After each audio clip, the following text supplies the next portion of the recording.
એનએસજીયુ યુનિવર્સિટીમાં એબીવીપી દ્વારા વિરોધ પ્રદર્શન કરવામાં આવ્યો છે, જેમાં ખાસ કરી એક્સટર્નલ પરીક્ષાને લઈ અને એબીવીપીએ વિરોધ કર્યો છે। યુનિવર્સિટીમાં એક્સટર્નલ પરીક્ષા બંધ કરી દેવાતાની સાથે જ આ વિરોધ પ્રદર્શન, જેમાં કોઈ નિરાકરણ ન આવતાની સાથે જ એબીવીપી દ્વારા વિરોધ કરવામાં આવી રહ્યો છે। વિદ્યાર્થીઓને ભણવા દેવા ન માંગતા હોવાના આક્ષેપ પણ થઈ રહ્યા છે એબીવીપી દ્વારા।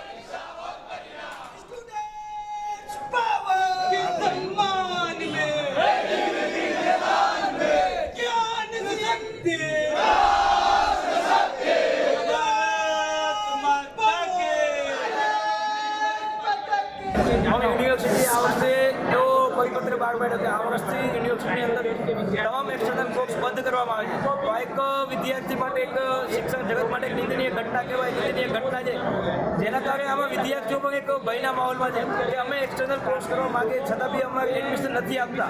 તો આના કારણે વિદ્યાર્થીઓને પરાણે પછી રેગ્યુલર એડમિશન લેવા પડે। તો આ રેગ્યુલર એડમિશનમાં વિદ્યાર્થીઓને ફી બી વધારે ભરવી પડે। તો આ સાથે